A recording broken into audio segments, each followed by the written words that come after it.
everyone, welcome back to another episode of City Skylines Rochester.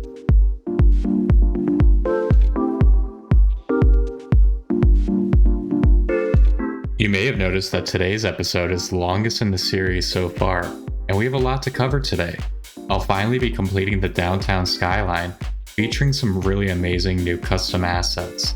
I'll be building the central business district of downtown Rochester between Main and Chestnut Street, and I'll also be completing a few detail builds in the city, including the library on the Riverfront. But first, we'll be connecting the I-490 Interchange in the south of the city and detailing it with the help of this great drone footage, courtesy of Billy Bob George on Reddit. So sit back, and I hope you enjoy the longest episode of the series so far.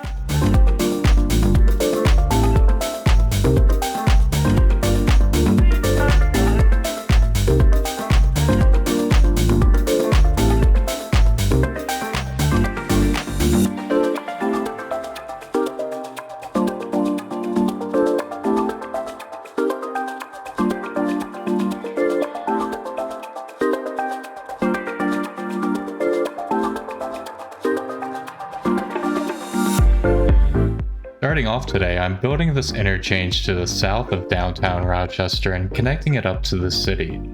This is part of I-490 as it goes through Rochester, and it used to be the endpoint of the inner loop before it was disconnected and dismantled back in 2017. I talk about the inner loop expressway a lot more in the second episode of the series, so I definitely recommend checking that out if you haven't seen it yet. It has a ton of cool information on the Inner Loop Expressway and about the history of these freeways in the city. And I also talk about some of the future plans which are being developed by the city to remove the rest of the Inner Loop in the future. In order to build this interchange, I'm using an assortment of mods like Move It, Network Multi-Tool to measure out the grades, Intersection Marking Tool, and Image Overlay Renewal to get the map image overlay that you can occasionally see showing the road networks. Building this has me looking forward to the next City Skylines game and the road tools being offered in that one.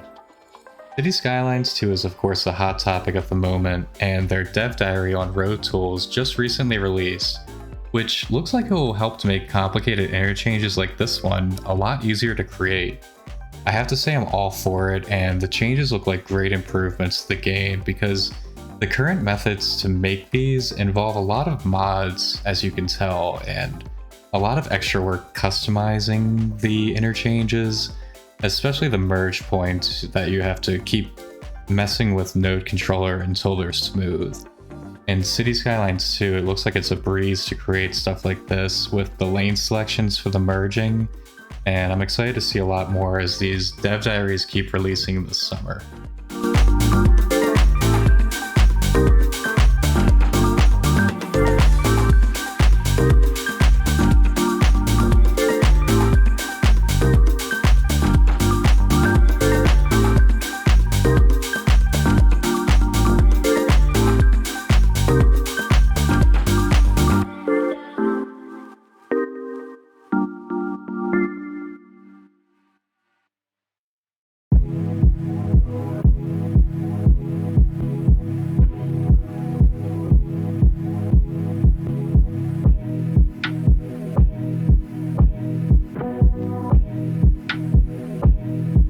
With City Skylines 2 approaching, one question I want to ask you all is, will you continue to watch City Skylines 1 content and these projects? Let me know in the comments below. I obviously want to finish these projects and I plan on sticking with the original game for a while, but with a sequel coming so soon, I wanted to know if you also wanted this CS1 content. As long as you all still enjoy it, I'm happy to keep making it. Just let me know in the comments down below what you think. I'm currently thinking of picking up City Skylines 2 when it comes out, and I'm possibly thinking about the idea of starting a vanilla series on there until custom assets and mods become more available. I'm honestly more of a city painter by heart though, so I can't really guarantee I'll want to stick with it or if I'll even really be interested in City Skylines 2 for a while. In City Skylines 1, I tried my best to avoid the vanilla game mechanics as much as possible, and I end up turning a lot of stuff off already in the game. And after playing around 2,000 hours of console, I became kind of tired and felt restricted by the vanilla game. In fact, that's what led me to getting a PC in the first place, is so I could have access to these mods and custom assets. Of course, there's some out there that take vanilla to the next level. Zukaboa and Teddy Radko are two that come to mind. And I know a Canadian Moose also has a vanilla series that they stream that looks amazing. But for me personally, it's really the mods and the custom assets that draw me to this game.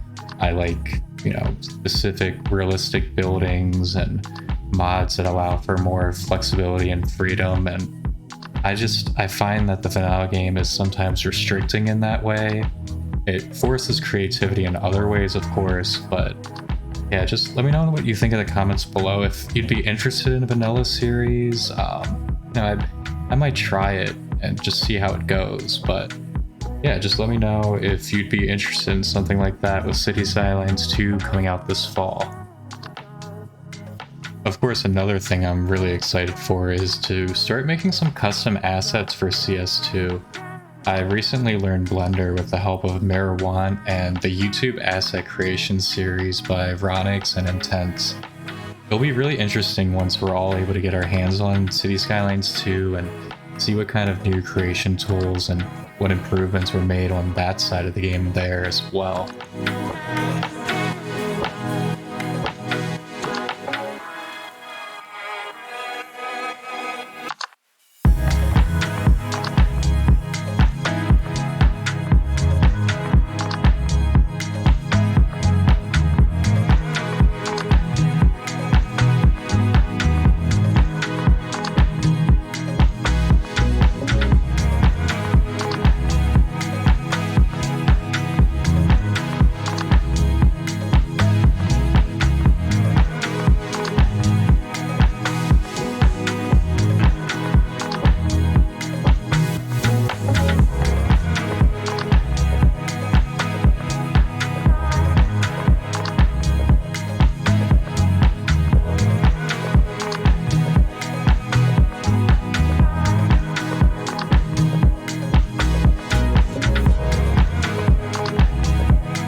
If you're enjoying the episode so far, I definitely recommend checking out our Discord server for the channel as well. With over 600 members now, we have a great group of City Skylines fans, asset creators, YouTubers, and locals from the Rochester area. Whether you want to share your own builds or videos, chat about Rochester, or get advice on mods or the game, it's a great place and an active community of City Skylines fans. I also share updates on all my projects there, so you can be sure to never miss a new asset or video, as well as some behind the scenes content. Join today with the link in the description below.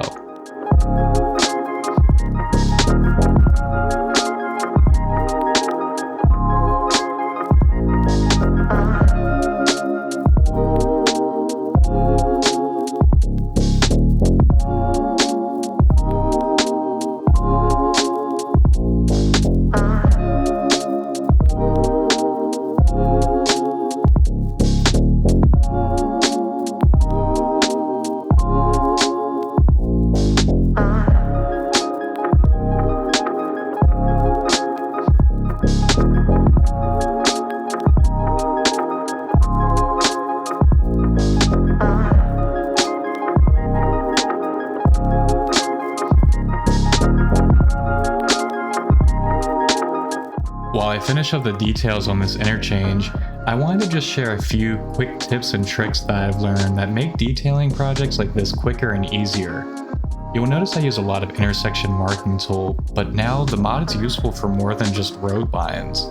You'll notice that I use the mod to create the concrete barriers between the freeways here. And I find this a lot easier than trying to align them manually or even using the prop line tool. Just remember to use copy and paste to save time. Another thing that I'd like to add to my freeways recently are these guardrails around the curves. With the help of the mod Network Multi-Tool, adding these is a breeze as well. Just make sure you adjust the height and offset and you're basically good to go. You'll notice I take some time here to just make sure they're perfectly aligned though, and then I use Node Controller to make sure everything has a smooth slope to it.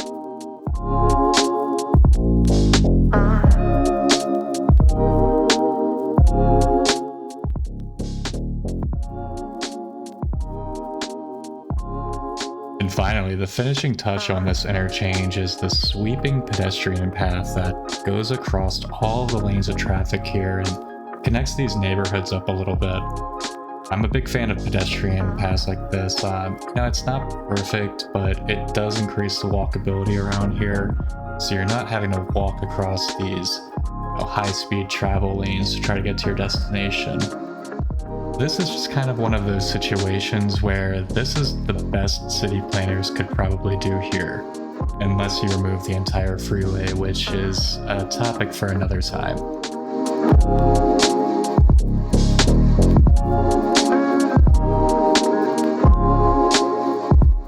Now that we have that interchange wrapped up and detailed, I'm moving to work on the outskirts of downtown. This is where you'll find the Jiva Performing Arts Theater, as well as some coffee shops, offices, and some bars and nightlife. I make heavy use of the procedural objects mod around here to take these workshop assets and make them as close as possible to their real-life counterparts.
It may not seem like much, but this was actually one of the more difficult intersections I've had to build for the Rochester series or even the Pittsburgh series.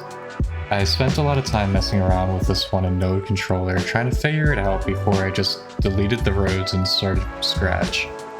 I left this part of the video mostly unedited just to show off how I make stuff like this, but it was a lot to try to pack into just 2 nodes, so it's not quite perfect.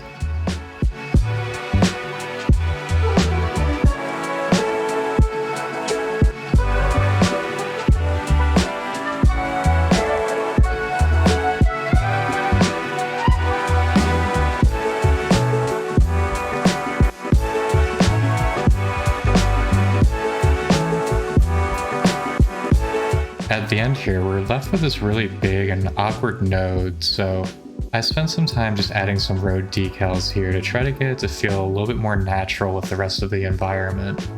If you're looking for a little bit of extra detail in your builds, one thing I definitely recommend is try using these road wear and tire mark decals by Ronic69. They go a long way for selling that extra bit of realism in this game.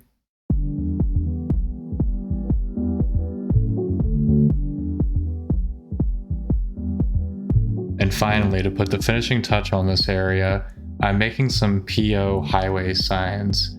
If you want to learn how to make these yourself, I have a full beginner's tutorial for procedural objects, which I'll link up above if you want to check that out.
As you just saw in that great drone footage by Billy Bob George on Reddit, we are now moving over to work on St. Mary's Church in downtown Rochester. And I have just been so excited to place this asset down in its real life location. If you've been following along with my Pittsburgh series or even the past episodes of Rochester, you'll know that I use this asset a ton and it's just so well made. It's nice to finally see it where it belongs here, alongside these really nice green parks, which you'll see me detail here in a moment.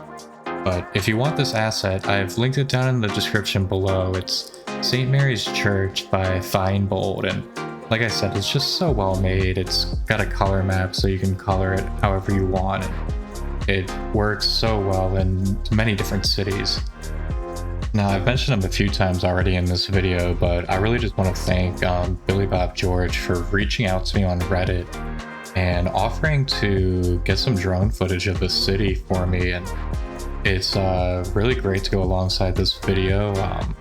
I used it a ton when I was building and just really pushed me to get those extra details in, having this real life footage of the city from above.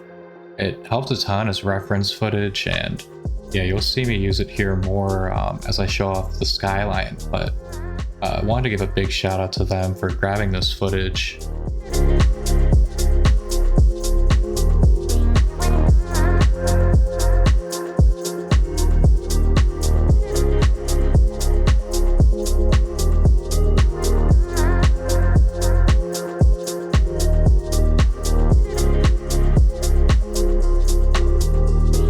And now we get to bring the skyline to this city, starting off with a creation of mine, which is now finally available on the Steam Workshop. This is Innovative Square, formerly known as Xerox Tower. At 443 feet tall, or 135 meters, this is the tallest building in the city of Rochester. I made this in Blender a few months ago for the city, along with the rest of this city block. And you can find all of these on my Patreon now, or the standalone tower for free on Steam. I just add some realistic underground parking here in a moment, using a garage asset and some rendered tunnels to finish it all off. This is the only garage asset that I know of that can be sunken underground like this and still be functional. I've linked it down in the description below, but this is the only way that I know of to make realistic underground parking work in city skylines.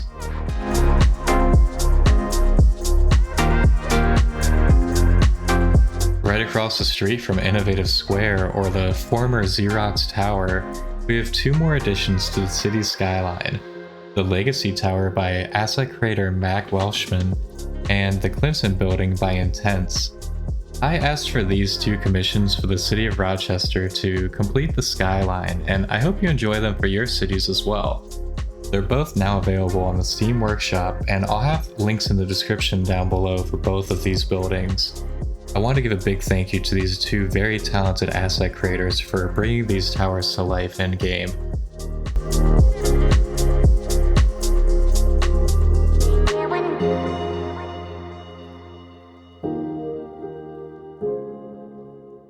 One trick that I've recently picked up with the new features in intersection marking tool is applying decals to sidewalks using the lane tools instead of using Move It or procedural objects to try to color sidewalks with bricks. Now you can just use the prop feature with intersection marking tool, and it works really great for corners too. You'll see I just shrink the decal to make it very small and then make the step size small as well, so you get a lot of these smaller decals just rounding out the corners very nicely. And it saves a lot of time over manually applying decals or trying to edit them with procedural objects.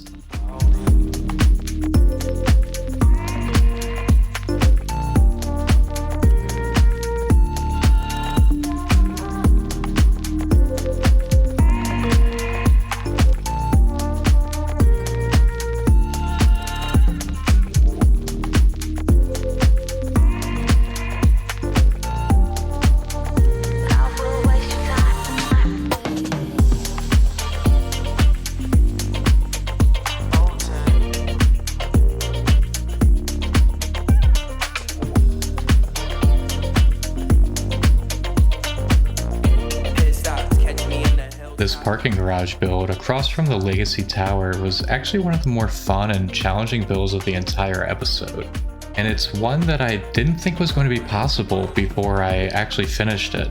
Across from the Legacy Tower, on this roundabout, you've got this parking garage, and it follows the curve of the roundabout, and obviously there's no assets like that on the workshop. So what I did is I end up taking it with PO, and I delete all of the garage levels except for one, drag that out of the way so I can see, and then grab each of these pillars one by one and just, with the vertices, rotate them along this curve, and it ends up actually looking pretty good at the end. I only have to make a few minor changes, but I'm actually pretty happy with these results.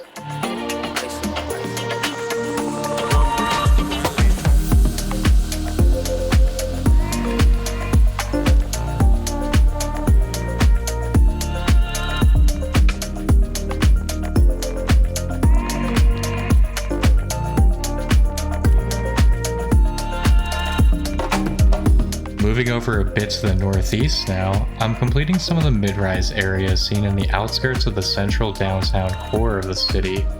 In the middle is another custom asset I made, the Rochester Tourism Offices, which is also now available in the Steam Workshop. You'll see that I use that same asset again in procedural objects in a moment to create another one of the mid-rises here on East Main Street as well.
Now, I'm moving on to work on one of Rochester's many downtown green spaces.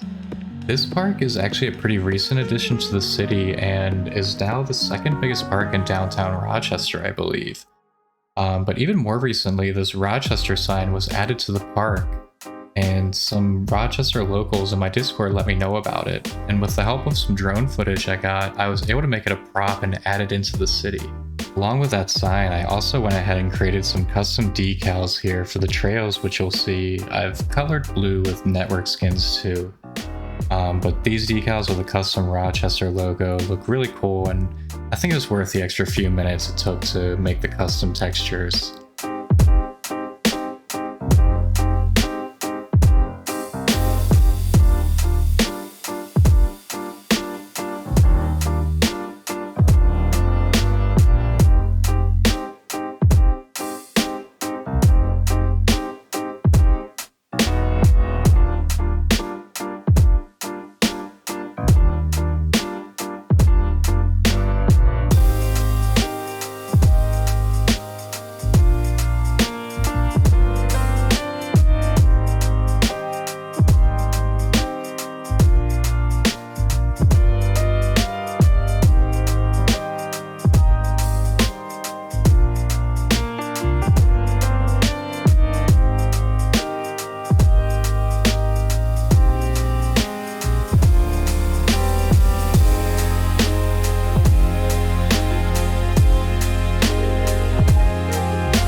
have the last detail build of the episode, and probably the one that most of you have been looking forward to. This is the eastern riverfront that I'm working on of the Genesee River in downtown, and it has quite a few notable attractions for the city. The major one I'll be completing in the video today is the Central Library of Rochester on South Avenue, and this is also where the old Erie Canal Aqueduct used to cross the Genesee River before it was diverted away. This build was a really fun challenge to try to capture in game. First off, I use a somewhat vanilla asset. I don't know if you consider it vanilla if it's a DLC, but this is from the university's DLC, and obviously I use procedural objects to edit it quite a bit, but this is what's going to be the library building of Rochester. It was actually the closest thing I could find to the real building, surprisingly.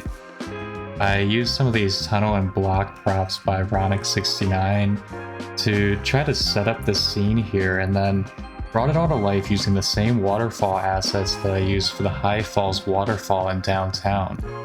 I made all the waterfalls one group of assets in PO, and then I used the distort tool to control them all together and scale them, which saved me a bunch of time. I also added some realistic nature in here, along with some other details like graffiti to try to make this area look really lifelike. The bridge on the left, now known as Broad Street Bridge, has gone from carrying boats to carrying subway trolleys to now carrying car traffic. But soon, this historic canal aqueduct could soon be pedestrian and bike only, with some current city planning proposals underway.